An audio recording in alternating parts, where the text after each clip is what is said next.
Welcome everyone to the RugbyWA Coaches Series. First one off where we actually go into one of our themes, and we're very fortunate and grateful to have Mick Byrne come on and present on tonight and around some of his experience and thoughts around how to build a game plan. Yeah, so with that, we've got Steve Anderson come on again, and he's going to, after last week, he gave us an overview of the HP series that's coming up and all the themes and topics that are coming up in our series. And from there, Ando and Mick, they go way back. So I'll get Ando to introduce Mick and also Mick to then go into a little bit about his coaching journey and his career to date. Thanks, Dylan, and welcome, coaches. As with last week, with our discussion, look, we're going to keep this informal, but Dylan will manage the in and out and the interaction between coaches and the questions with Mick. But I just want to, for a start, just have a chat to Mick and let him and allow him to introduce his career. Obviously, I go back, as Dylan said, a long way with Mick, and we've sort of had 20 plus years together. So we've swapped a lot of notes, been through a lot of hard times together, which coaching at a pro level presents many challenges, and Mick's got plenty of scars, as do I. Tonight's theme is, we had a couple of hours chat yesterday in terms of preparation, and it's about game plan. But obviously in the notes that we've been sending around, albeit informal and limited, I mentioned a couple of areas around philosophy and the relationship philosophy has with things like list management, and also right back down into the way you actually approach your coaching. And I think one of the areas that I've learnt over the years is to be adaptable. And I'm sure Mick's going to get into a lot of different aspects around not only using your experience, but also your intellect and your knowledge of the playing group. So the environment's very, very important. But I mentioned philosophy there, and I think it's quite a critical aspect in terms of how you actually approach your season and how you actually approach your environment. So the environment can be designated by a particular group when you first arrive, right through to a mature group that you've actually ushered and nurtured through a 2-3 year program. So Mick's going to talk a little bit about that as well, the impact between list management and actually right down to your methodology around coaching. And another big area that is quite common in our vocabulary these days is the unstructured and structured game. So Mike's going to present a fair bit of material here, but condensing it into an hour, it'll probably go longer, as they always do, is quite difficult. So just be patient. And if you do have some questions, make sure you use they're using the chat line, Dill? Yeah, that's right. So they don't have to ask the question on the chat. They just put their hand up. They want to say something, engage, and I'll bring them in. But be patient. Dill will manage that. So, Michael, without further ado, I'd like to hand across to you and just a little bit of a history. I mean, it's quite extensive. We can even go right back to, your professional career in AFL. Probably a good start. Yeah. Okay. Thanks, Steve, and welcome, coaches. It's a great, it's a privilege to talk to you guys.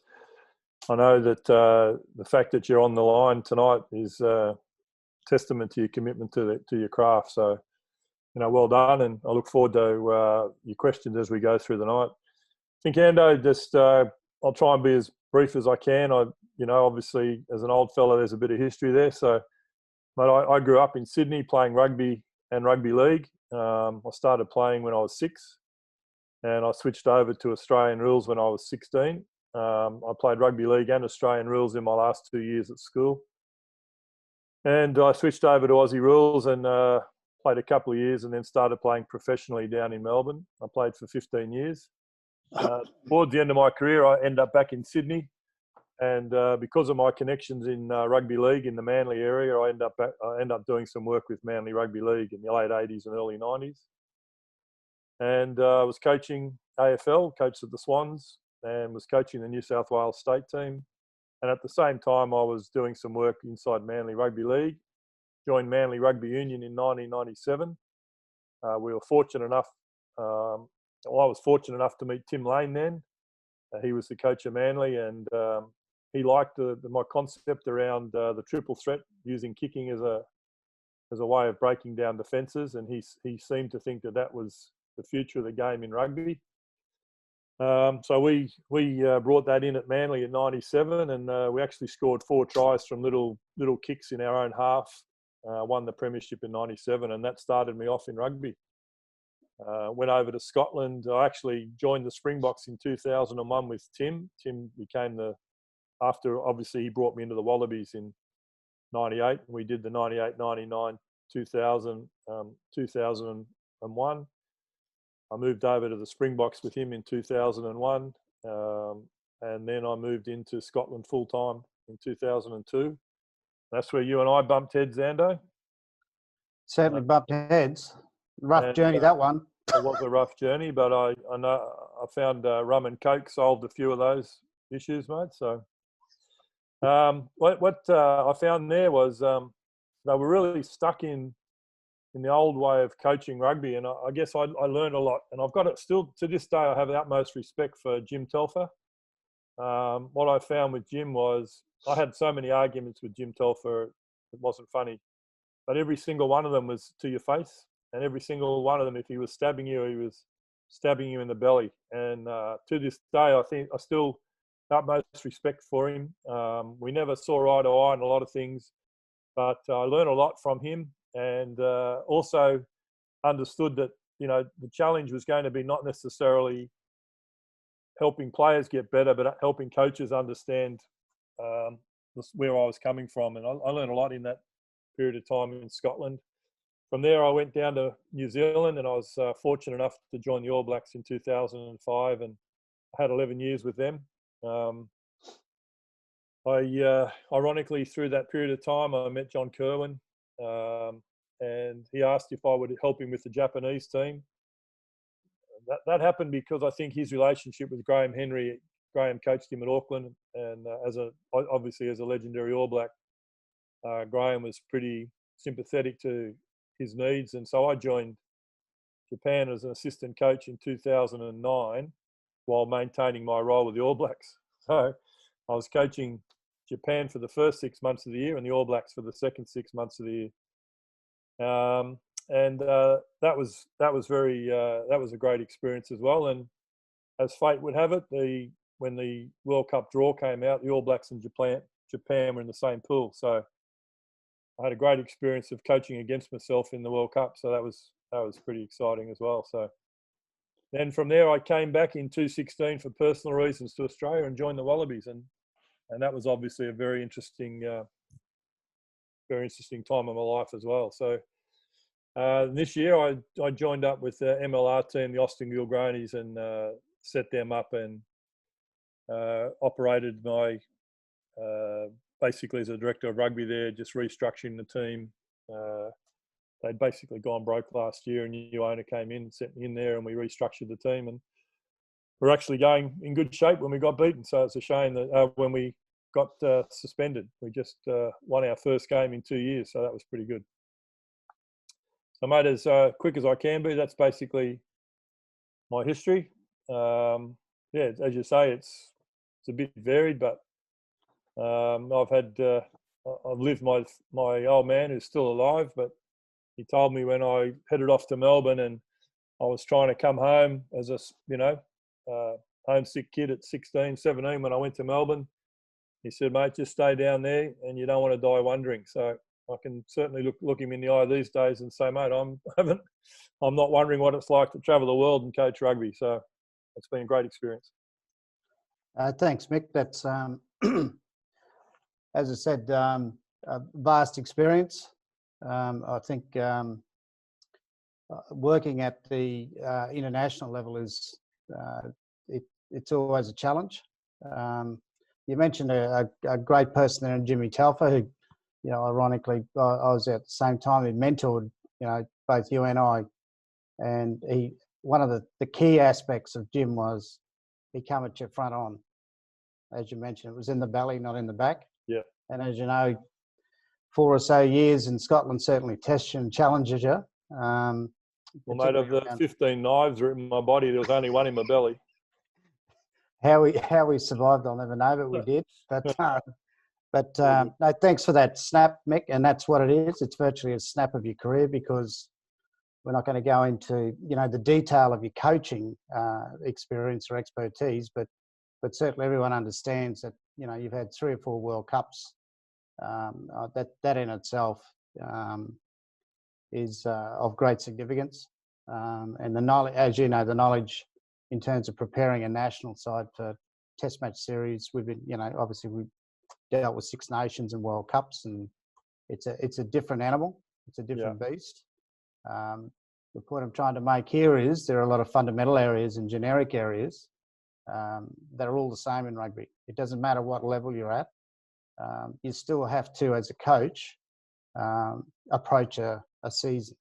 You still have to have your micro and macro periods in your programming. You still have to have, you know, a good squad list. You still have to have a depth chart. You still need to be thinking about the following year and the year after. You need to be looking at your junior development aspects. So there's a lot of overlap, and there's a lot of commonality between whether you're a professional coach or indeed a coach that just does recreational coaching. So a lot of those areas are quite common, but they overlap into a lot of our discussion tonight. Yeah, and mate, I think it's a lot tougher to coach a team on a regular basis than it is a national team. Like, and I say that in regard to, you know, building your team, working your team, getting players and everybody on the same page. Because at the end of the day, if there's a player playing the All Blacks and he's not culturally aligned with what you're after, he's not performing, you can just get rid of him next week. So your contract with the player's contract with the national team is week to week. So it's a lot easier to get the team you want, work the team you want, and get the game you want. It's a lot more difficult when you're coaching club level, schoolboy level, club level, even if you're coaching Super Rugby level, where each week you've got a player that's going to be you're going to have that squad for the whole year. You've got to make them work, and it's a tougher job. You know, you've got to really work your skills, coaching skills, through that group. So Mick, you raised a couple of interesting points. So you mentioned the word culture. So it might be a good segue to start with regards to, you know, the philosophical view around rugby and how culture actually plays a part.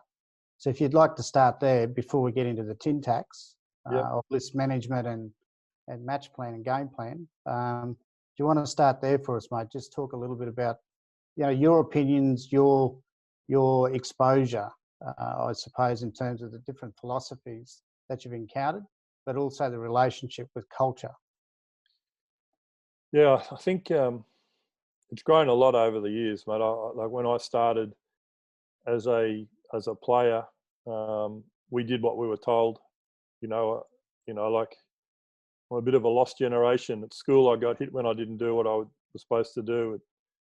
At home, I got hit when I didn't do what I was supposed to do. And at rugby, I got abused when I didn't do what I was supposed to do. And then I became a father and a coach, and I couldn't do any of those things. So, you know, at the end of the day, the culture movement has moved completely along the lines to now it's to a point where I've learned so much and I've had to learn as I go. So I've had to keep an open mind to change. And one of the key things that when I first started coaching professionally was, as a management group or as a group of coaches, we'd sit around and we'd set our culture and we'd set out what we want. This is how we're going to behave as a group, and this is the expectations we're going to carry.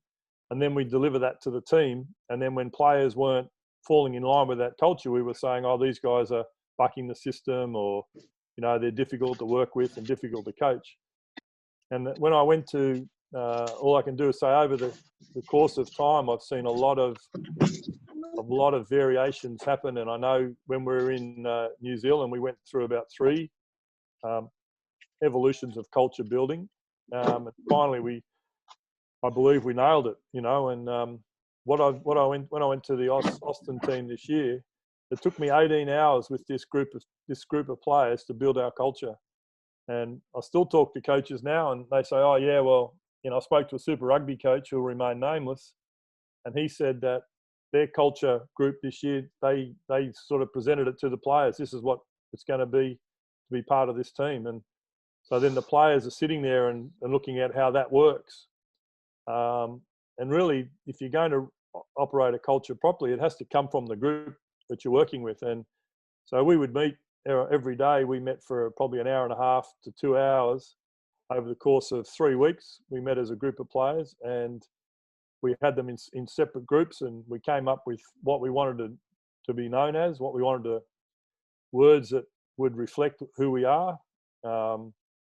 And we didn't justify any of those words as a group. Just put down the words that you want to do. We spent a lot of time doing that. Probably spent 3 or 4 hours just coming up with the different words. The groups got up and explained, "Oh yeah, I'd like, you know, I think I like the word that reflect us would be ruthless, you know, and that's what I'd like people to think about us."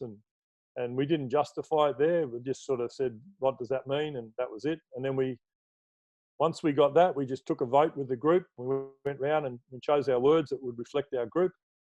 Then we sat down again with the first word and said, "Now come up with three things that would explain what that is." And a bit of the thesaurus came out, you know, just changing words. But, you know, it was interesting. The players, you know, what does relentless mean? Back in the game, always coming forward, just different things. And then we had 3 words. We moved on to the next and moved on to the next. And then we came back and started with the first group of 3 words, 3 explanations. And we just said, what does that look like? So, you know, if we've got our culture, but if we don't get to a point about what does that look like, people aren't clear and how to behave in the group. So we painted that picture. What does it look like? So every player knew that if they were going to be relentless, they were going to be honest, they were going to be family. There's a whole range of things came out. Discipline, you know, smart, all these words that they were using. What does that actually look like? And then that becomes our culture. So it's not just fancy words of we're going to be a winning team that always fronts up, that does, you know, it wasn't any of that stuff. It was, this is what it looks like. Getting off the line in D, getting back off the ground after making a tackle and getting back in the D line. That's what relentless looks like.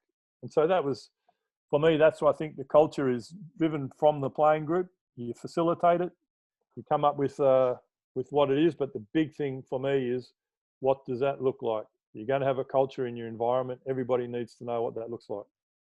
I think that's a critical aspect, Mick, in terms of culture.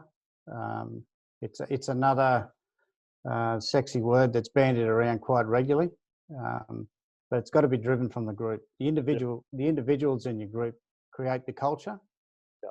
So, you know, it's got to mean something to the player. In this case, we're talking about athletes. We're talking about rugby.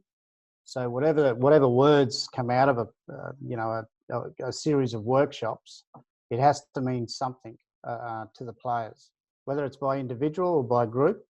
I'm sure it means culture once you get into the tin tacks of it, particularly a mature culture. Say, you know, you've been there for 3 years and it's actually working and it's ticking over, and the culture and the words and the defining elements inside your culture present individual meanings to those within. And that's another critical aspect, but it has to start with a collaborative approach between the players. It's got nothing to do with the coaches. As you mentioned, the coach becomes a facilitator. Yeah, So, I think Ando, the key there for me, and this, you know, this is not contradicting anything I've just said or what you're saying, but when we talk about the philosophy, and that's going to build your culture, the philosophy of a coach is based around your beliefs and values as a person.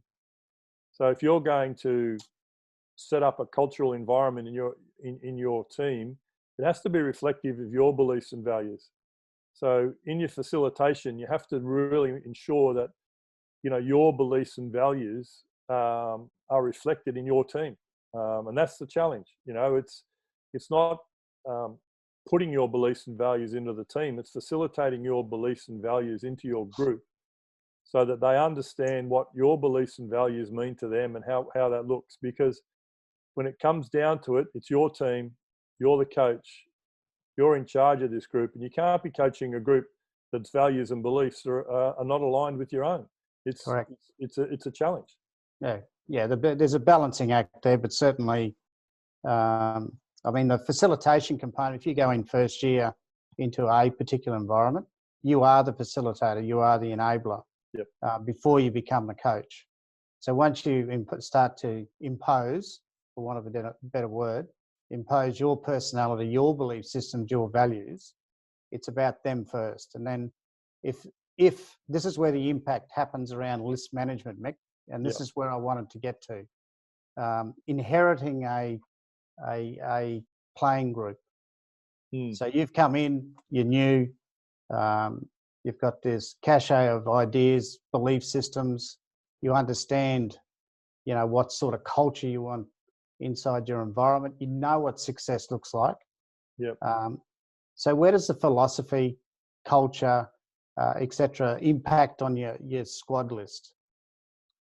Well, mate, I suppose I can really just go straight through my experiences this year, as well as obviously previous environments. But this year was a perfect one. We, the team had already was one week before the first game when I joined them. The ownership conversations were going on in December, was finally signed off in the middle of January, and I joined them at the end of January, just in a facilitatory role to start with. I was only there for a short period of time to assist in this very area in setting the place up and creating some sort of environment. And that was the list was already there. I'd spoken to a lot of the group before we embarked on this. So I'd spent a week.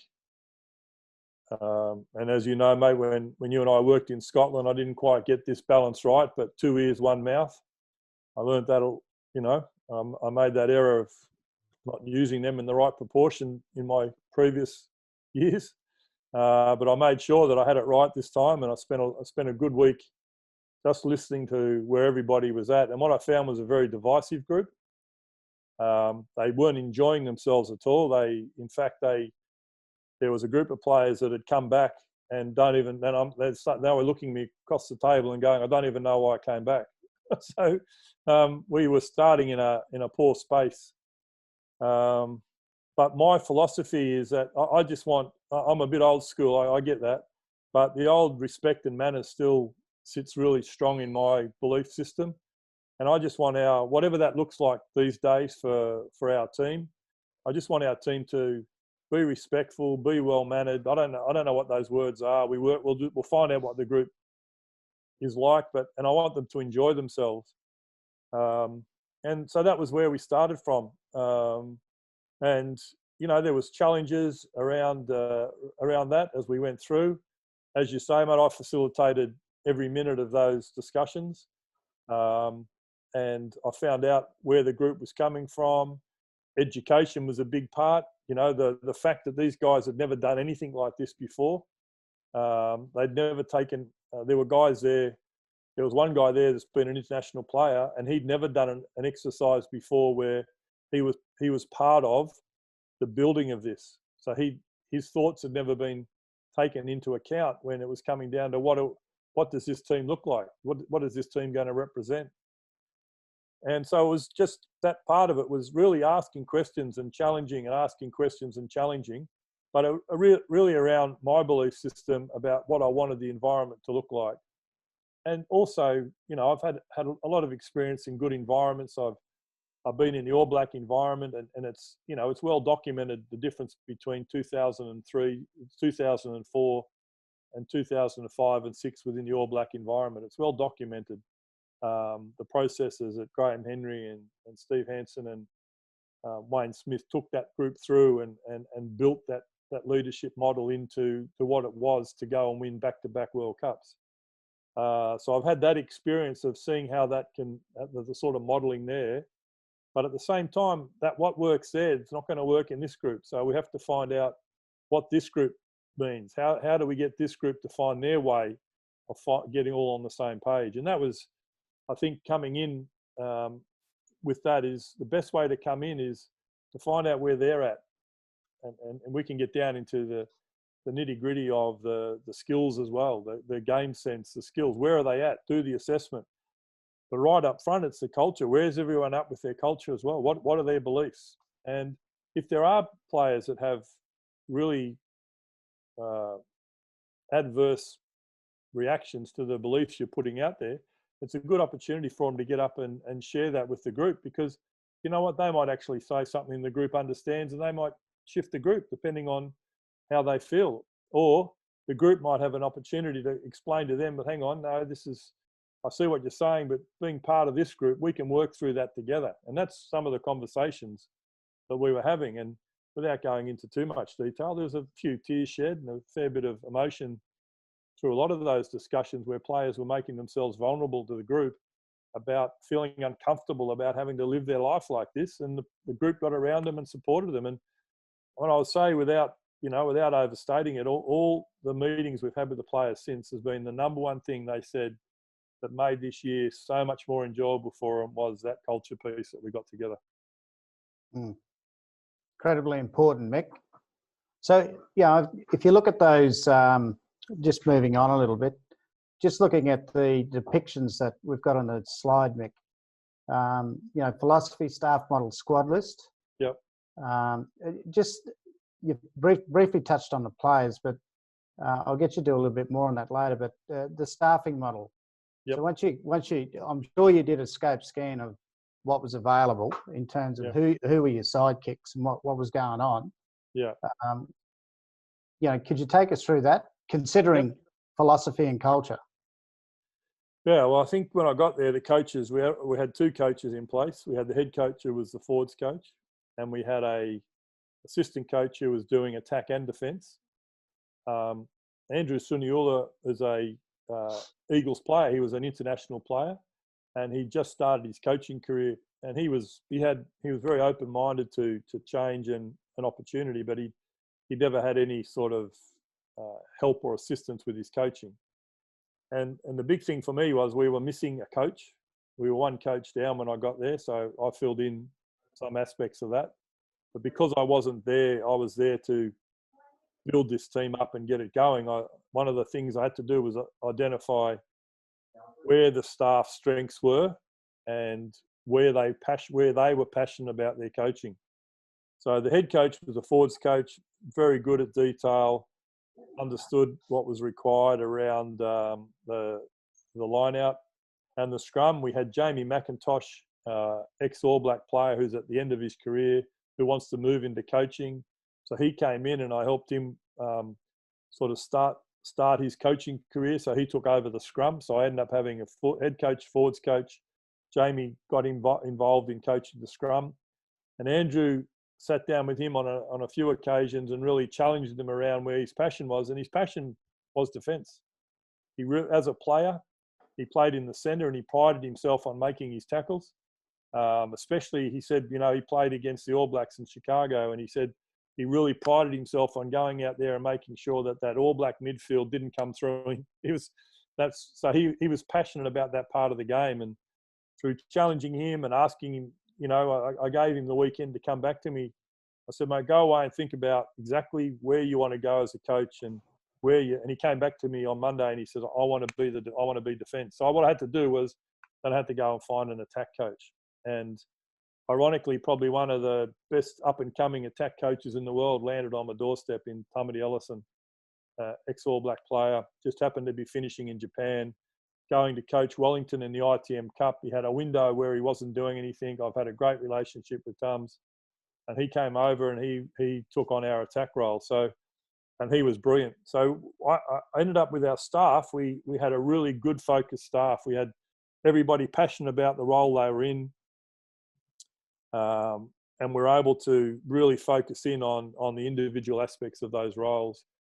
And I think over time I've found, you know, again, without naming names, of different Super Rugby environments I've been in, both New Zealand and Australia, where coaches are coaching an aspect of the game they're actually not passionate about, but they're coaching it because they want to coach.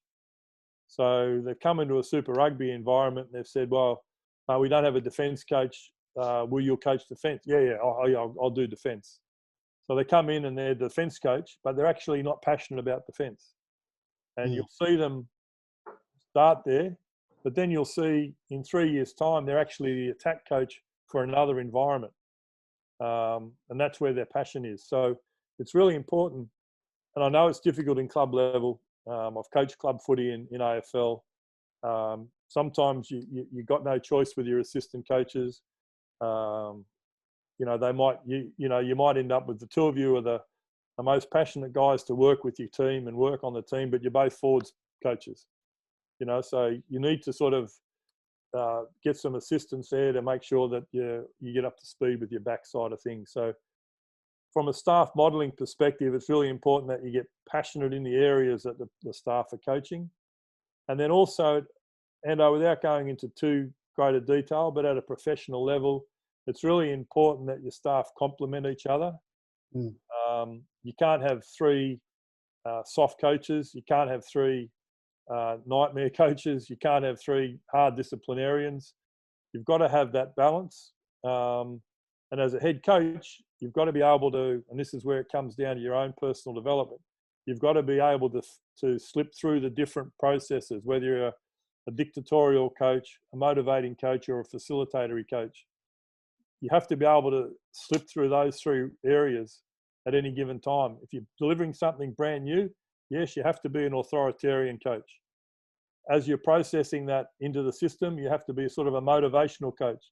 Once that new systems are in place, then you're a facilitator. You're helping the players facilitate through that process.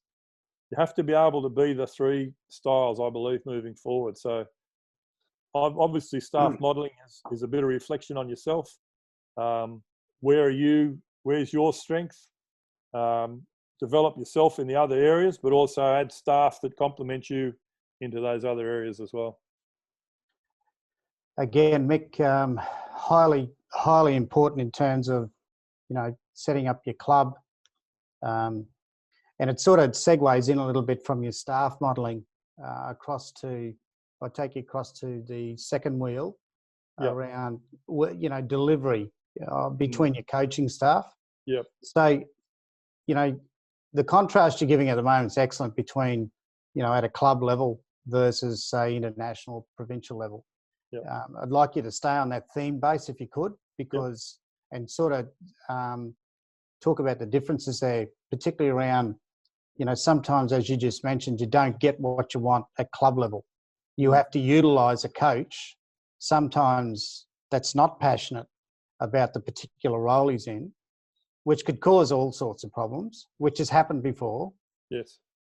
In contrast to at the pro end of the game, where you've got a bucket load of money and you can go out and do what you like and recruit and hire who you want. So if you'd like to just chat a little bit around consistency of delivery. Yeah, I think that I've learned a lot in this area as a coach. I started coaching back in '93. And I would hate to be coached by me now as a young guy coming through with the lifestyle and environments that young guys would have grown up in now. I would have hated to be coached by me when I was a young coach, because I had knowledge and I knew what I wanted to say, so I just told them what I wanted. And I think I could say what I wanted to, say, 10 players, and 4 of them would be all on board. 3 of them are probably going, oh yeah, I'll give this a go, and 3 others might be going, I've got no idea what this bloke's talking about, I don't agree with him. And so I'd have 4 really good blokes to work with that day, so and you end up through that process. And so I embarked on a coaching course back in '94, psychology of coaching, and that was where it really the part of that process was understanding my delivery and the method of delivery to players. And so to a point where now players get a little bit frustrated with me early days, because I'm continually asking them questions or trying to find out why they think like that, or trying to get them to think like what we're trying to do as a team. And interesting enough, I had an interview with a player who I'd only worked with this year, an older player actually. He's a crossover athlete from league, and he was sort of, the feedback he gave me today was, look, I get really frustrated. I just want to be told what to do. And I found myself this year with the coaches that, I'd have, because I wasn't actually in any of the one-on-ones at that stage. We'd only just started with it. Wasn't partaking. I was watching the coaches and giving them feedback post one-on-one meetings to help them grow. So I wasn't actually delivering in those meetings that would only been going for 4 weeks when I got there. So when the thing was called off. And I was getting the coaches to ask questions. So the player would like, well, yeah, I like to come in, and because he's a rugby league guy, Endo, can't help themselves, always want to come in and hit someone. So bash someone. Yeah, well, he was, unfortunately, he was playing at 13. So we were getting stuck. And I was just sort of said to the coaches, just find out why he's doing that. Just ask him why he wants to come in, why he's not trusting. Is he not trusting the guy inside? Is he not getting comms from the guy outside? Let's just find out what the problem is. And in the end, mate, he just wanted to come in and hit people. He didn't want to actually learn. He didn't want to actually stay in the system. He wanted to back himself to go up and smash blokes. So we're doing the exit interview, and he's saying to me, yeah, I just need you guys to tell me what you wanted from me. I said, well, mate, we told you what we wanted from you. We wanted you to stay in the system, but you weren't doing it. So we needed to try and find out why. And so we were asking these questions. He said, yeah, but just tell me. I said, mate, if I operated in that environment, I'd have fantastic Monday to Fridays and I'd have shit Saturdays. And that's not the way I want to coach. I want to have average confrontational Monday to Fridays, and I want to have unbelievably great Saturdays. And if we get that environment going where we're talking, we're challenging, we're solving problems, and we're growing the environment, come Saturday, you guys are just going to go out there and perform. He goes, oh, yeah, okay. I don't think he really bought into it, mate, but he was the only one. But I think it's the delivery method. I still think you can have coaches that are a little bit harder on players. You can have coaches that facilitatory, etc. But I still think the best delivery method is finding out where the players are coming from and asking questions and getting an understanding about where the players are coming from is vital, is really important. And I think that's, a lot of times we sort of say, oh yeah, but you guys, at international level, you've got all the time. I've got no time. I can't touch the players outside of training environments. They're in recovery mode. They're in rest mode. They're having their sleep. They're doing a mental skill session. They're doing a rehab session. They're in a massage session. I've got my little window to coach them. I've got my 6 minutes allocated to me, and I've got to make the most of that time. In a club environment, I've got all the time I need, and I can control the time I have. When I talk to coaches, and I was out with a coach in America, I went down with a coach, and he goes, yeah, mate, I don't have a lot of time to go through this process. And I said, mate, if you don't have time to do it again, you've got to spend the time here, because if you haven't got the time here, you haven't got the time to do it again and repeat the same exercise next week, repeat the same message the week after, repeat the same message. Spend a little bit time up front, get your delivery into the players, get them understanding where you're coming from, get them on the same page, and then the next few weeks, you'll just enjoy your coaching because everybody understands what you're trying to do. And the only way you can do that, I believe, is by asking the players and challenging the players about their thoughts and getting them all on the same page from their perspectives. And that's a challenge. Questioning is always a challenge. But if you practice it, you'll get very good at it. Yeah. Mick, that's a quite a big topic, that one. Yeah, particularly when you start talking about delivery between your staff as well. But yep. Can we just get to before we go into question time, yep. The definitions around unstructured, structured, yep. What that looks like, and even down to like a particular week, how would you actually weight the unstructured, structured training? And just before we head on to that, this obviously for those viewers, this was our 2019 summation for our academy. So what sits behind that is a lot of work. But if you look at the different areas there that we utilised in our academy last year, we covered a fair bit. But there's relationships between each area, whether it's positional, specific, whether it's in tactical, whether it's in learning and development, whether it's in systems as in offense, defense. There's a lot of relationships built in. But one of the areas that are, as I mentioned at the opening, unstructured structured is another one of those terms that we've been using for a few years now. So I just want to get Mick's understanding for the group. So if you want to start there, Mick. Yeah, I think if we look at this slide here, guys, I think, what the slide you just looked at there is probably the roadmap to achieving this.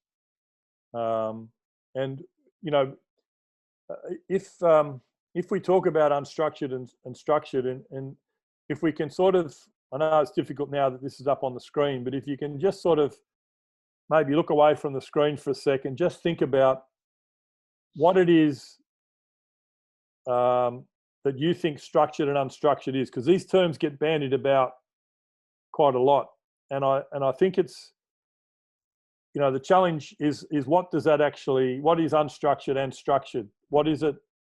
What does it actually mean? And so I'll give you my version of unstructured and structured, and then you guys can think about how that fits with what the terminology you may be using. So I see a lot of times the unstructured environment or structured environment, etc. So for me, when I started working in this, when I came into rugby, I brought a lot of things that had worked for me. I was lucky enough to play in a very successful team in the AFL at Hawthorn, and Hawthorn played in the 83, 84, 85, 86, 87, 88, 89 and 91 grand finals. So we had a very, very good team. We were very, very well coached. We had a lot of experienced players. We had mentoring going on in our group. Our coach had set up mentoring amongst our players group. He was before his time, Alan Jeans, and God rest his soul. He was probably the best coach I'd ever experienced in my life. So we were very fortunate to have that. But in that, there was a lot of things that we did that other teams weren't doing at the time, and there was a lot of basic principles that he worked off that I brought in to rugby when I went to rugby. And one of the key ones that Jeansy used to talk about all the time was, and it was, people used to make fun of it, but his philosophy on the game was, we have it, they have it, and no one has it. And so it was all about the ball. So either we have it, either they have it, or no one has it. And when I came into rugby, it was a foreign concept. It was play the game around the ball. I found that we tried to play a game and make the ball play within our game. If that sounds silly, what I'm trying to say is we had a game that wasn't around the ball. And so what I started doing when I came into rugby was I started with the point of, and in the concepts that Yabby had was, when we've got it, the two priorities were to maximise its use and maintain possession. When they've got it, it's to get it back or to minimise their use. And when no one's got it, it's to use every necessary skill, strength and attitude to get it back. And so when I came into rugby, I just sat down and I went, I'm going to put this into rugby because I understand this model. And I started working through that process. And what I found, it fits in rugby perfectly. We've got it. Let's maximise its use. As a secondary priority is to maintain possession. So what I found in rugby was a lot of coaches actually have that back to front. They maintain possession as a priority and then try and pick off or maximise an opportunity rather than maximise possession. So as we work through this process, then one of the key ones was in AFL was whenever there was a turnover and your team got the ball, the objective for us and our principles was everyone take off and find your own space. That was what we were coached to do in AFL. If the opposition had the ball and they were coming down, and we knocked the ball away from them. One of our guys got possession. Every player on the field run and find space, and let's get used in that. And I found that was probably the most points were scored on turnovers. And I think today, I wouldn't know, I haven't had a look, but I would imagine, going by the stats I've been looking at over the last couple of years, turnovers are still a large percentage of points scored on turnovers. And it reflected in our game as well in rugby. There's still a lot of points scored in turnover. So the structured part and the unstructured part was, if in rugby, for me, the structured part of the game is what we intend to do when we have the ball, or what we intend to do when we don't have the ball. So we have a system. So we have a line out. We're intending to hit the ball in the midfield. We're intending to take it around 1 to get to the 15. Our phase play philosophy in our system is, once we hit the 15, we'll go round 1 more. We'll have 1 more dig in that outside channel, and then we'll come back and we'll play. And that's the structure. And for me, that's what you are. When you're in your system, you're in the structure. And then the unstructured is where you're in defence and the opposition knock the ball on, and suddenly all your players are on the gain line, and you have an opportunity to go and attack straight away, and it's unstructured. You get the ball by that way. So you've got the ball and you just play. Now, for me, when I look at this, and this came about because when I started doing this in AFL, I was told, oh yeah, but we probably, most of our games, and all the training I ever did when I came into rugby, especially when I first came in up into the Northern Hemisphere, it was all structure. We do our lineouts, we do our scrums, we do our restarts, we do our lineout strikes, we do our scrum strikes, and we do our phase plays. That was training.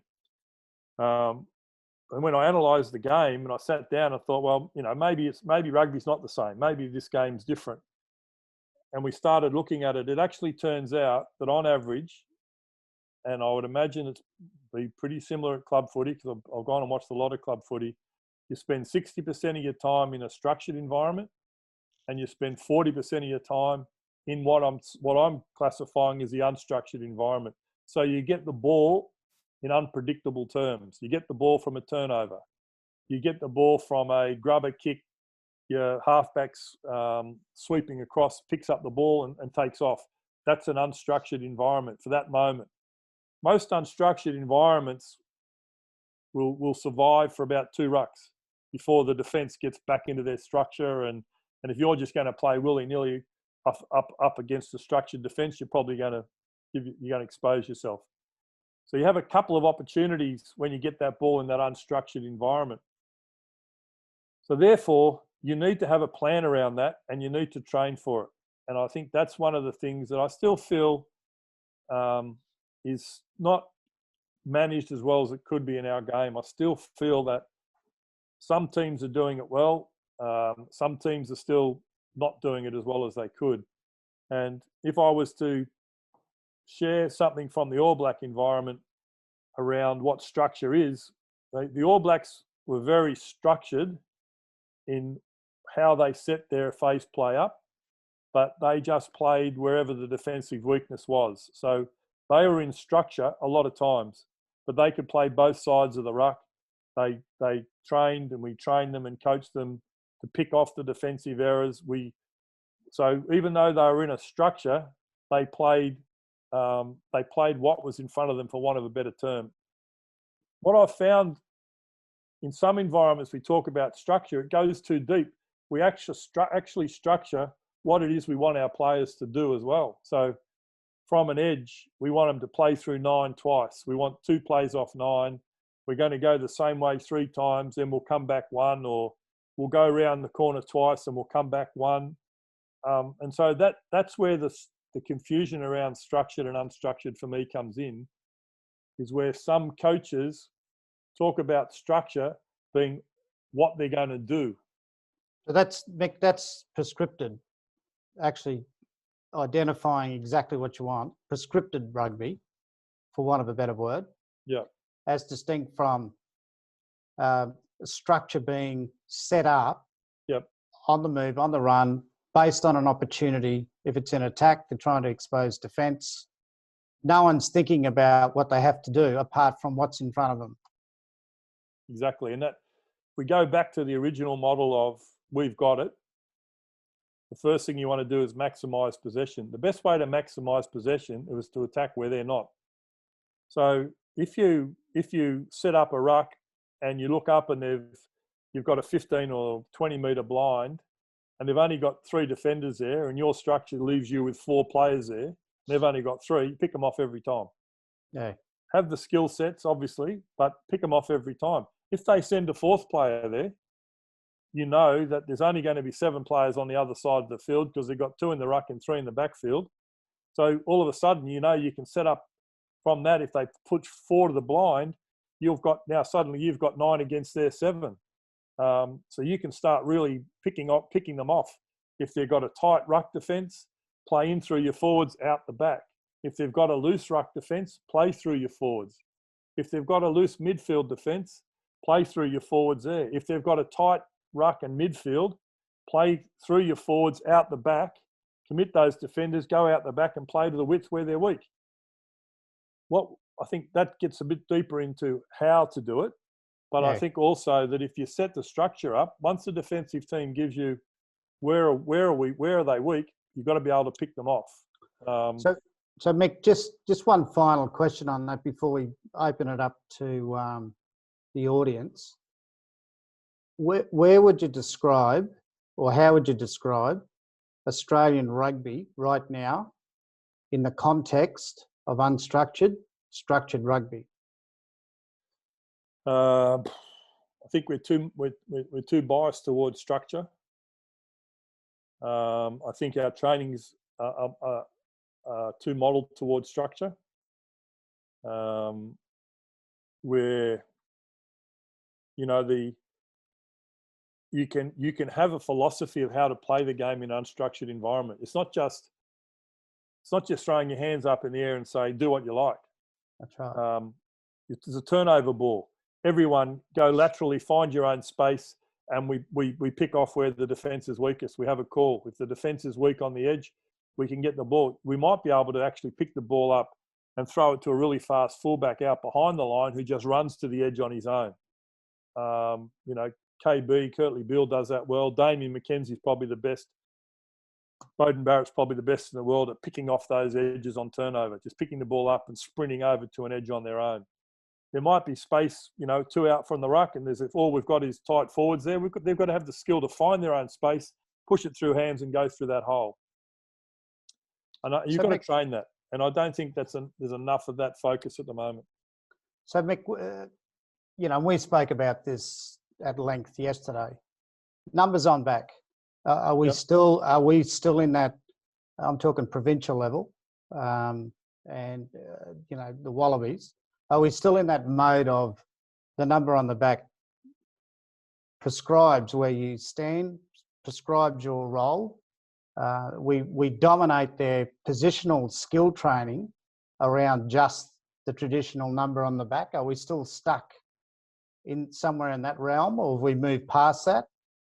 No, mate, certainly in the Wallabies environment, we weren't stuck in that at all. I think if you have a look at the tight 5, growth of the tight 5 over the last 3 years, their ability to shift the ball amongst themselves and out the back, and even throw face balls to fullbacks coming through too off the pod, all that skill set really grew. And I still think you need, there's a lot of, there's a push around, the different setups, 1-3-3-1s, 2-4-2s, all the different structures. I still think you need to be able to play, through your forwards, off your 9s and off your 10s, etc. But you need to upskill them. They can play all the roles. So on a turnover, if we find that the first player off 9 is a tight head prop, he needs to be able to step into a hole, pick off a gap, throw an offload and attack that line. He can't be just a guy because he's a tight head prop, picks up the ball and goes, oh, that's not my job, here you go.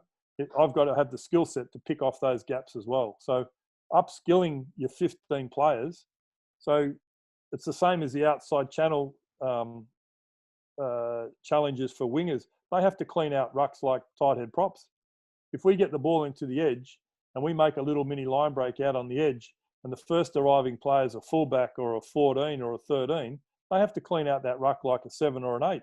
Correct. So they have to get those skill sets as well. So we have to, if we want to play the game of footy that we need to play now because the defences are so strong, every player has to be able to do all those aspects of the game.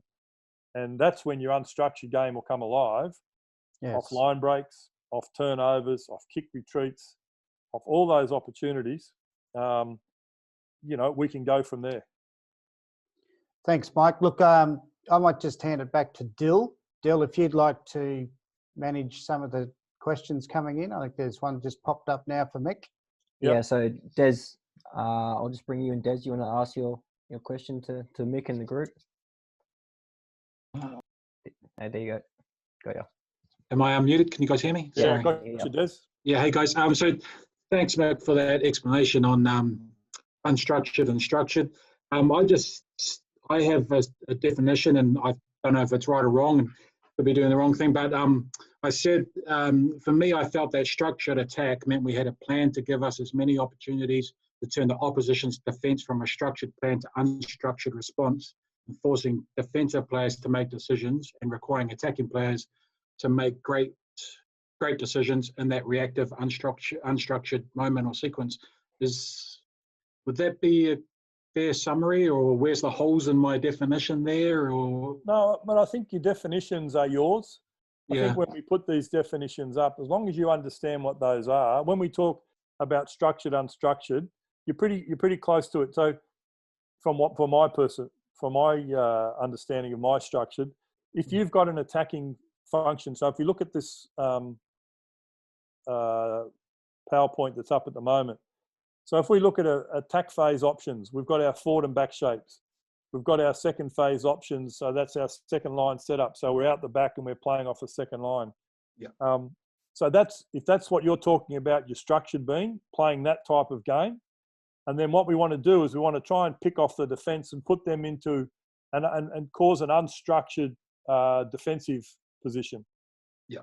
Now the challenge here, Des, for me, is once we've done that and we make that line break and they're in unstructured defence, that puts us straight into unstructured attack from my perspective. Because now, why would we want to go back and play off our forwards off 9? Why don't we just take that gap that's there once we've created that? So for me, if you go up and top and you have a look at our unstructured environment there, you'll see line break. So on attack, that's the same thing. Transition defence on line break. It's a transition attack on line break as well. So we've now created an unstructured environment. So we just play footy now. Pick off where the gaps are. The number 10 might run through the hole off the ruck because he's the quickest player to get to the line break. He sees a gap between the first defender and the fourth defender, and he just runs through like a prop would run through that hole. But he's got a 10 on his back. So I think you're right in what you're saying. And then all my comments there are, you've gone from your attack phase options, which are your structured environment, your forward and back shapes, where we're going to hammer this defence until they make a mistake. We're going to hammer this defence until we find a spot.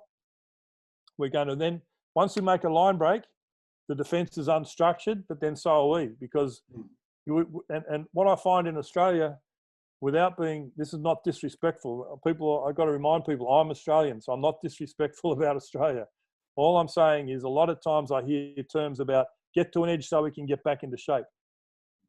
And I hear that a lot from lots of environments. Find an edge so we can get back into shape. I'm like, find the try line.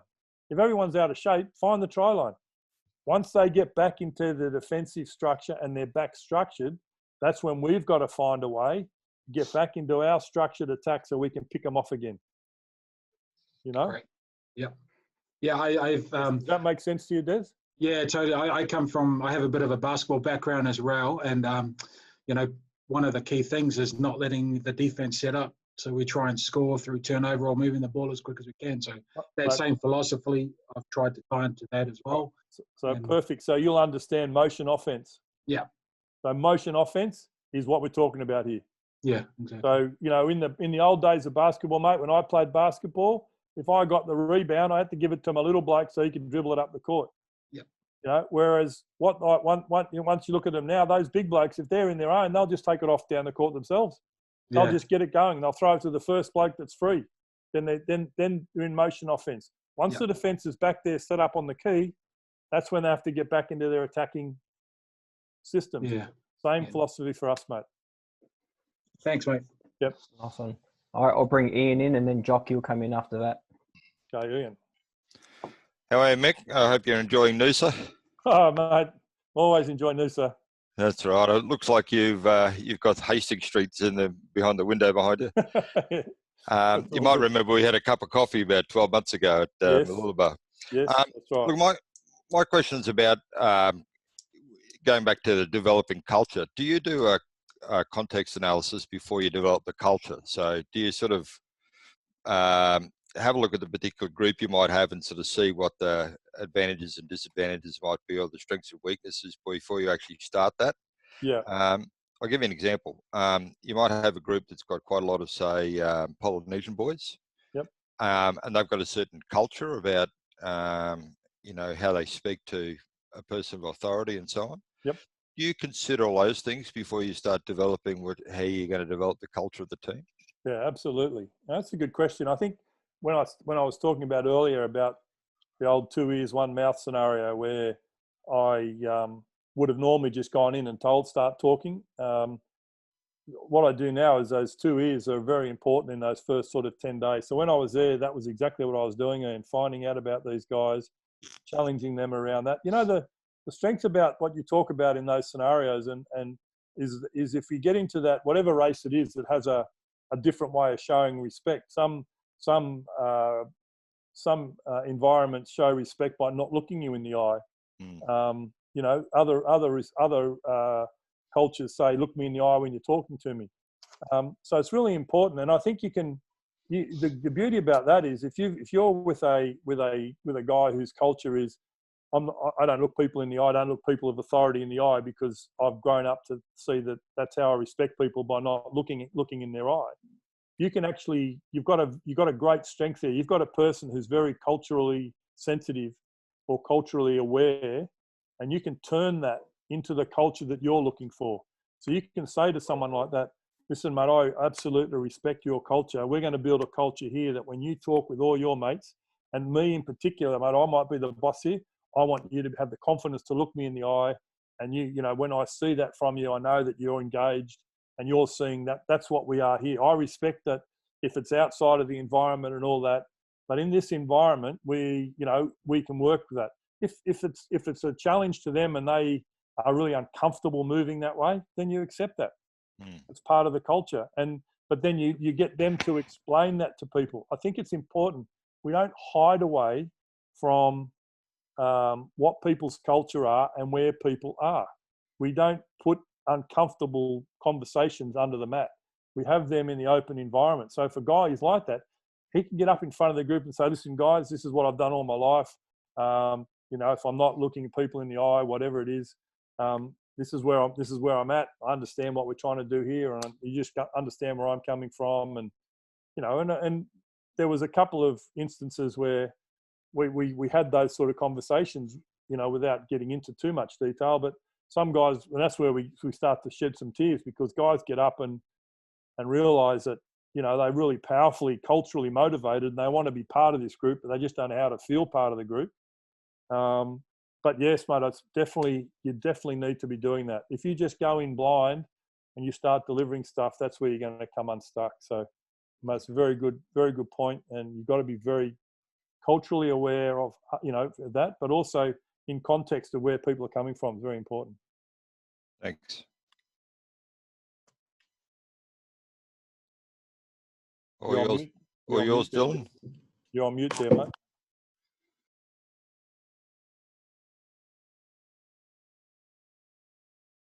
Can't hear you, mate. Dills?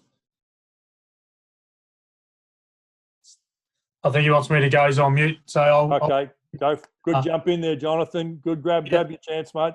Well no, done. cheers, Mick. Just a question around Do we overcoach? You think we overcoach the systems these days? Like it's so around structure system. We're so, especially at club level, I find we're so about these, structured plays and getting everyone in position, and where a 7 might need to get to the edge and he runs past a ruck that he needs to clean. Yeah. It's just a simple little thing where he's just looking, he's got this, he's got the blinkers up rather than actually playing what's in front of him. How do you see that? Is that sort of the unstructured, structured stuff you're sort of talking about? Absolutely. I think when you're, this is for me again, when we're in our structure, I'd like to think that our system covers off who should be at what ruck in that system. So if I've got 3 forwards that I'm playing off 9, I would imagine those are the 3 forwards that are supposed to be at that ruck. Yep. If I've got 3 forwards playing off 10 and they carry the ball in there, I'd imagine those 3 forwards should be at that ruck. But if they carry the ball in and it spills out the back and, they don't actually get a chance to hit the ruck like they would, we're now basically, without getting into too great a detail, we're sort of out of structure really there. So the nearest player needs to come in. If that's the 7 running past that to get to an edge, he has to go and do that because we need him there. Forget about going to where you're supposed to be. Where you're supposed to be is right here and right now because we need you here. So yeah, for sure. But I think, mate, we don't coach that enough. I would think, Jonathan, that we don't create those scenarios at training enough so that players get a chance to practice the unstructured environment where phase play has fallen down. We've gone to an edge. We've missed the first clean out. We've got and then all of a sudden one of our props who was waiting to play off 9, he has to go charging in there and clean out that ruck. Now we've got 2 forwards left off 9. We normally play through 2 forwards where the third one cleans out. Now we've only got 2 in that ruck cleaning out. That we know that prop that's gone to that ruck, he's going to have to double ruck because he's gone to that ruck to save us. Now he's got to get off and come back into this ruck. Do we practice that at training? Do we give him that opportunity to get his mindset straight away? Like, right, I'm out of my system to fix up this picture, but now I'm needed over here. I better get back up and get in there. And if we're not training those scenarios, then we are basically training to fail. So I think when we're doing that in our structured, we could do it. There's also, I think, too much emphasis on that type of training. We'll spend most of our phase play training in that environment. And when we look at it in a game, we're probably only in that environment, as I said, just over half the time we're in that environment. The other half of the time we're in the sort of environments that you're talking about. So you've got to create those. The challenge is creating those. And there's a big push at the moment. And again, I'd be happy to come on, Ando, and run a whole nother session about this environment. But there's a whole thing at the moment about this game sense training games. Got to train games. You know what? It's always the same. There's always, you train a certain way and then someone comes up with an idea and then you throw the baby out with the bathwater and now we're doing this. Game sense training and game training is a necessary part of how you utilize your skill sets that you develop. You still need to train your skill sets in isolation. Still need to get your technique right. You still need to train your drills in your skills in a drill environment. So how does it reflect the game? Then you go to your game sense training. So if you've got a scenario where you want to work on your prop that's getting stuck in a ruck and has to come back, just set up a little drill where he's practicing that, coach him through that, teach him what you want for maybe 3, 4, 5 minutes. It doesn't matter. Then when you go to your game sense training and that scenario presents itself, you've coached him. You don't have to stop your training. You don't have to stop the game sense training and stop and say, oh, no, you need to come out of that ruck and into this ruck. You just let the thing flow like a game. So there's a real thing, and I think we could get stuck into that that's a whole nother story. But I think, mate, to answer your question, yes, we do overcoach that structured part of it. We do overcoach the system without coaching enough of the other side of the game, which is, and you can coach that. And mate, when we do it, you have to be fitted to do it. That's one of the challenges that Czech was talking about 2 years ago. And, I don't know how many people thought he was just making sense on something, but he was absolutely right. Our players weren't fit enough to play the game. They were fit enough to train. They were fit enough to stay in a system, and they could play 80 minutes of footy if we had to stay in the system. But as soon as they had to chase a kick back, As soon as they had to chase a line break back, as soon as they had to chase one of our line breaks, they didn't chase. On a kick retreat, for example, the ball gets kicked to us. Some of our players weren't running back because they were taking a breather, because, oh, we're getting the ball here, I'll take a breather. Missing a great opportunity to attack. So you have to train your players to play that sort of footy, high speed meters, repeat speed efforts, those types of things. If you're going to play the game, you have to prepare to play the game. Thanks, Mick. I think, Mick, just one final point on that. Again, game specificity. Yep. It's, and you threw game sense in there. We had a lengthy discussion about that as well. Going from a skill, an activity to a skill, to a drill in isolation, to the actual mirroring of a game inside your training session. Yeah. And that's the step process. And the point you made there, Mick, about those specific areas leading to game sense, yep, or unstructured and structured play, you can't neglect the core skill of the game. They all need attention, and the real skill for the coach is finding the balance. Yeah. And that's the context, I think, that we need to be talking about as well, in terms of the maturation of the group. Yeah. How long have you had your group for? If they're a young group, do we weight our sessions more to isolation practice as distinct from, and this is why your pre-season is so important as well. Yeah. You can do a lot of I think it is, mate. That's where I think your pre-season starts, you're isolating, building. But I think also in rugby, simplifying or generalising, and I don't mean to be disrespectful to the game, but if we were golf coaches, we would coach the golf swing in January and play golf for the rest of the year. That's the way a lot of environments are. We do a lot of our skill stuff at the start of the year, and then we get in and just start coaching and training and playing the game. What we understand is good golfers, they're on their golf swing every day of the week. So our golf swing is catch, pass, tackle, breakdown, position specific. We've got to be doing it every day of the week. Might only be, if we do a good pre-season and understand what we're building there, we can spend a little bit more time. But when we get into the season, we might just spend the first 7 or 8 minutes of training doing our golf swing. Catch, pass, tackle, breakdown. When we go to units, just do a bit of line-out lifting, line-out jumping, line-out throwing skill set. When we go to backs, it might be straight line passing under pressure for 3 or 4 minutes, then into our strikes and into our plays. And we have to be doing that every single day. And if we walk away from that, we're taking away a major part of our game success is based around the skill execution. You got anything else there, Dill?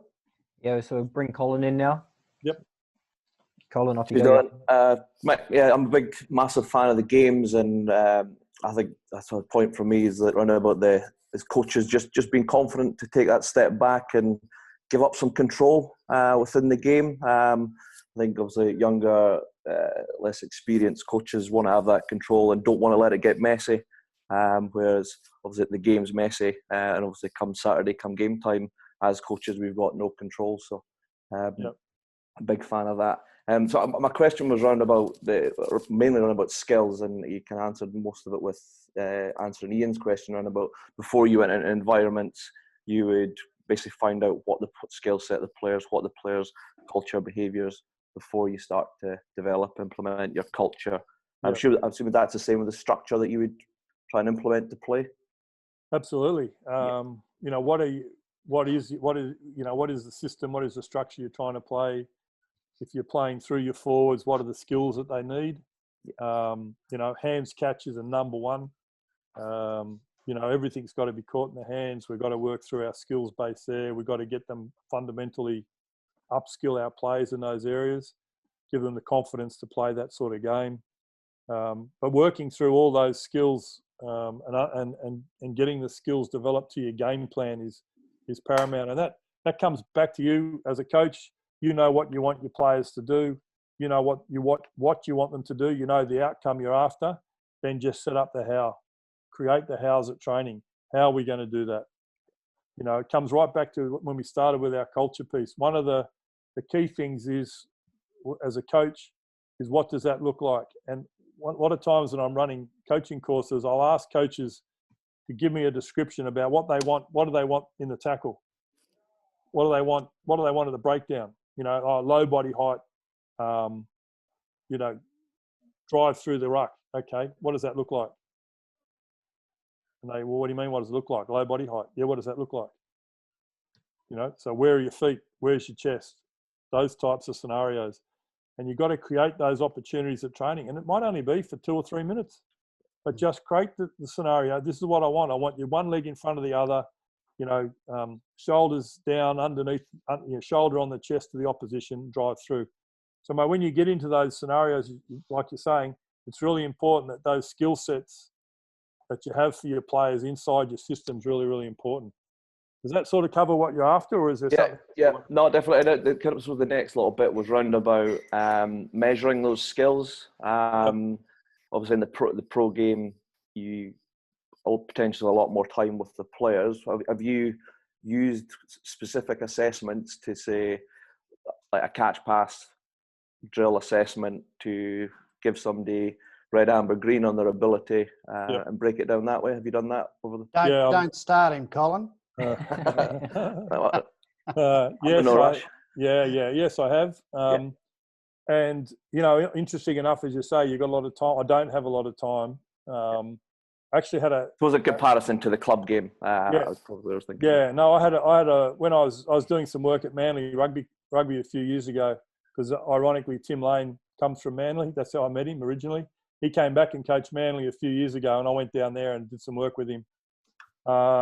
And it's actually, you do have some really good time there, because what I found was when you're in an international team, you're on the bus at 8:30, you get to the ground, you're training starts at 9:15, and you're off the field at 11. And then you're on the bus, you're back to recovery, you're into meals, you don't have any time. Whereas club footy, what I found was at Manly, we just say, look, training starts at 5:30, but those guys are available at 5. Rock along at 5 o'clock, and we'll do some skill stuff with you. And what I found was, within about 3 weeks, every player was rocking up at 5, because they're actually enjoying the fact that they could do a little bit of work on their own game, and they were enjoying not necessarily the running, which can sometimes happen at club footy, because they were just enjoying standing around working on, hands to target, hands catch, release across your body, step in tackle, double arm punch wrap, all these little things that you can do. So finding out the assessment is like I've got an assessment process that I go through, which is components of, and as Ando said, I won't go through them. I'll be here all night. I've got a component for every skill in the game. So whether it be a hooker skills, I've got components for every one of those. So I'll assess every single player in the game for their core skills and their position-specific skills based around their ability to deliver 3 or 4 components. And I don't necessarily have you have to do that component this way. You just have to do it like a golf swing. You have to have a good, solid backswing. Your club has to come down and through the ball, not around. You make contact with the ball and you've got a good follow through. They're the 3 non-negotiables of a golf swing. In all the skill sets I have, it's a very similar process. We're looking at achieving these sort of movements. How you do that, every player is different. They'll find their own way. But 100%. Assessing players through those moments. And one of the key ones, for example, is, the crossover hands on passing. So a guy's got the ball and he crosses his hands over on the pass. That's a skill set. That's an assessment. As soon as he does that, that's not good for me. We need to help him understand how he can release his hands to the target. Those types of things. Definitely do that all the time. Excellent. Ideal. Thank you. Cool. Last question. I'll bring Christian Tej. Off you go, mate. You got me? Can you hear me all right? Yeah, we got you. Yeah. Yeah, look, my question's actually already been answered at the end of Jonathan's. It was just around the time spent on structured and unstructured training, sort of at the detriment of sort of executing the basic skills, moving to an unstructured when you haven't executed. But you guys covered that in depth, so all good. Yeah. So what's your understanding of that, mate? Just that. What's my understanding? Yeah. Oh, well, that there's got to be a balance of skill execution basics before you can just do 100% unstructured training, you need to ensure that you've got the basics covered. I mean, I was thinking more of around scrums and lineouts, you know, training for, you know, ball hitting the ground and realigning and attacking. But you've got to understand the basics around, I suppose, what you're doing in that structured piece before you move on to the unstructured. So, yeah, and I think the one thing you have in structure versus unstructured, the one thing you have in structure is the one thing you can rely on is that everyone understands what we're trying to do. You don't have that in an unstructured environment. We're actually, you know, we're not sure what's going to happen because the defence isn't where it's supposed to be. We're not 100% sure that we're getting what we expect to get. So the one thing you can rely on is unstructured environment is your skills. So that's that. You know, what you can rely on in your structured is the systems understanding and clarity. The priority understanding in your unstructured is your skills. So you really got to get your skills right. Pass across your body, hands to target, running good strong lines. You know, those types of things are all part of the skill sets, and that's the priority in unstructured environment is your skills. So if you're not spending enough time working on your skills, you're going to miss out on probably the major component of unstructured play is your skill sets. do you see any coaches overcoaching unstructured and then not covering those basics and they're not executing? Oh, no, yeah, I have seen guys that have coached unstructured without understanding the skills. So what you get is you get a guy who's picked the ball up and there's 3 blokes on an edge and he's got 5 and he runs all the way across and throws the ball, misses 3 players, throws a miss pass, hits the outside attacker and 3 defenders go and smash him. I see that all the time. Instead of understanding that if you've got an overlap, throwing miss passes just adds another. Every time you throw a miss pass, you add a defender to the line, and so that's a challenge. So if you look up and you've got 5v3, and a guy wants to throw that big miss pass to the edge, you've just added 3 defenders to the line. So for every player that you miss on a miss pass, you're adding a defender to the line. So 5v3, miss 2 defenders, you've just added another 2 defenders to the line. So you're now 5v5. Basically, you end up with 2-on-2 or 3-on-2 in the outside channel. So there's skills. So yeah, I do see guys coaching unstructured without doing the skills first. And that becomes a frustration because the players look and they're not getting the outcomes that they should be getting in an unstructured environment because they're just not running good lines and passing across their body or understanding the skills of an unstructured game. Cheers. Thanks, guys. So, just one more. Mick, Des came up with a really good question. Yep. I'll just bring him in. Des, you want to jump back in, mate? Okay, mate. Thanks. Sorry, I thought that was going to be last. So I was hoping you'd be back. No, mate. I'm happy here with you guys. If there's another question comes up, unless Dylan's got to shoot off or someone has to shoot off, I'm happy to sit here and answer questions all night, mate. So fire away. Nice. Thanks, mate. Mate, you've obviously been a part of some successful coaching setups. So the question I've got is what can we take from some of the things you've learned as our own coaching staffing setup? So I did have the comment that you're part of the All Blacks, Graham Henry, Wayne Smith and Shag, and yourself, widely regarded as an amazing group of coaches. What made them, or what was 1 or 2 things that made them and yourself such a successful coaching group over all those years? And is there anything that you could take out of that you could offer to us as state club coaches and what we do and hopefully grow from there? Yeah, it was. I think it was. I think the first part is they're all good guys and they understood their roles. There's a lot of clarity around that, and they grew together, and there was loyalty too. Loyalty to each other, and I think also that you work hard. And trust is a part of that. And we spent a lot of time together, and I still talk to these guys all the time. When I say all the time, on lots of occasions where things happen, we chat. And I sort of spoke to Steve Hansen the other day when his horse Nature Strip won in the big race. I thought it was always an opportunity to get hold of Steve when Nature Strip runs a good race.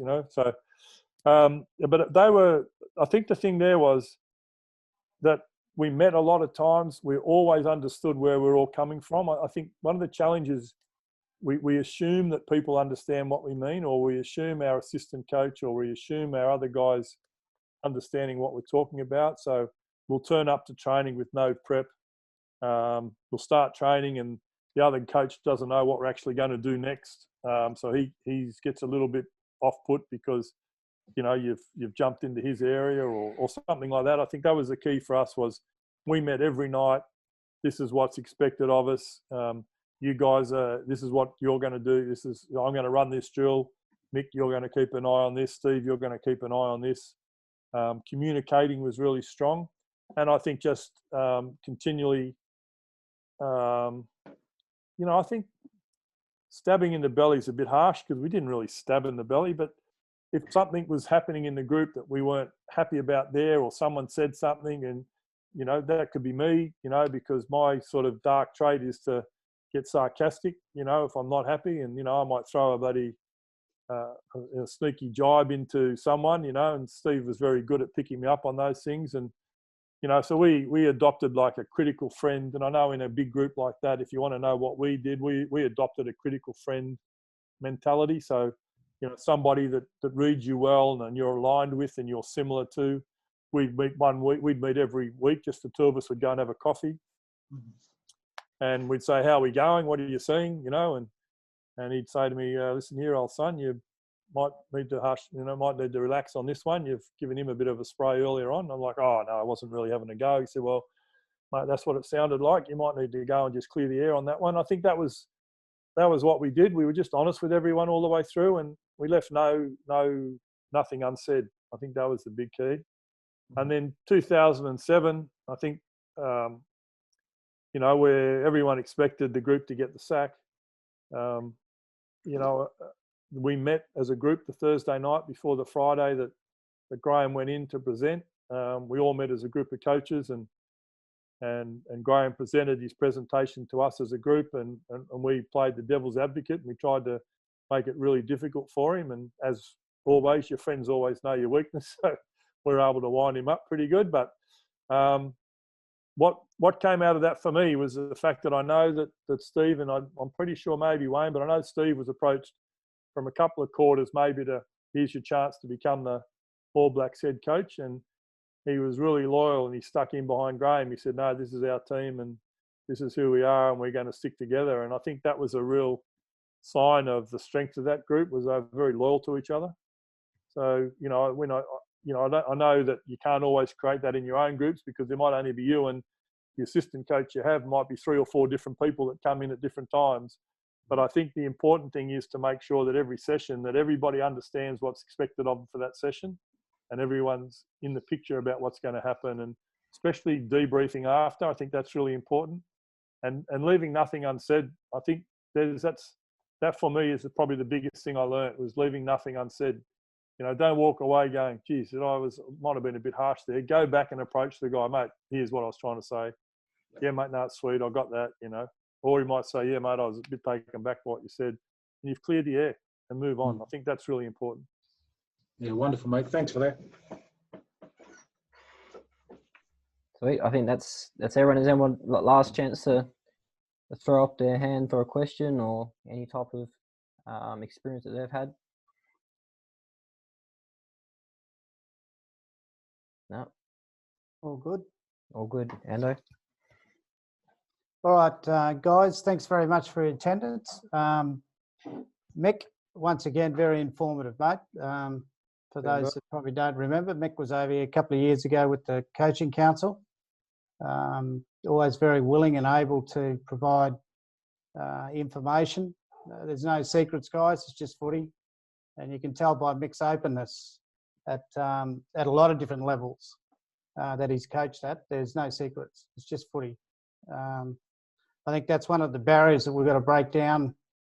Not so much that there's secrets out there, but certainly in our coaching world, there's a lot that think their IP's privileged material. And what we're trying to do, particularly with these type of programs, is just talk footy. And the more we talk about it, the more we network, the more we cross-pollinate our ideas.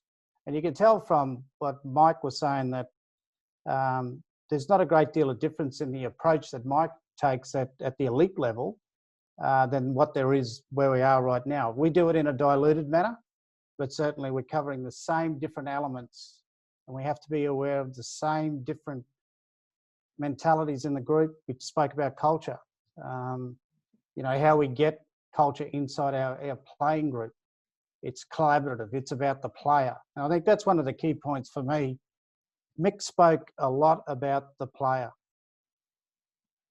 I think it resonated with me right from the outset, even talking yesterday to Mick. We forget a lot why we're here. We're actually here for the individual, the team, the club. So that was one of the points that resonated with me. Very open, Mike, with how you actually spoke, and it was about the player. So thanks very much for your openness and transparency. And once again, a credit to you, mate. Not pissing in your pocket. You're very open with your information. Always have been. So from the group, well done again. And thanks very much, mate. Thank you very much. My pleasure, mate. Great, and good luck with everything, guys. And as I said when we came on board here, the fact you're on here and you're committing a couple of hours, you know, of your time to this shows you how committed you are and passionate about the game. And feel free to come back through Ando or Dylan or anything on any other questions that might come out from tonight. You might sort of think on something or sit on something. If you want to know anything more, just come back through these guys, and I'll get back to you with my thoughts on whatever it is you're after. We'll certainly get you back, Mike. We'll take back up on that offer. No problems, mate. It's good. It's good. Got plenty of time these days, Ando. I'm hearing you, mate. I'm hearing you. It's all good. All right. All right, then, guys. Thanks very much. Thanks too, Dill, for coordinating. Thanks, Dylan, mate. Great. Thanks for the organisation, mate. We'll see everyone again next week. Yeah, good luck, guys. Just before we go, I'll just let you know that Gary Gold's on next week. He'll be talking about analysis and conversions. So once again, you know, Dylan and I have already prepped and spoken to Gary. Obviously very informative as well. Been around a lot. So tune in. Let's say good day to Gary for me, mate. Tell him he's got a hard act to follow. You tell him that. Hard act to follow, mate. Thanks very much, guys. All right. So, chat next week. Thanks, guys. Thanks, guys. All right. Good work.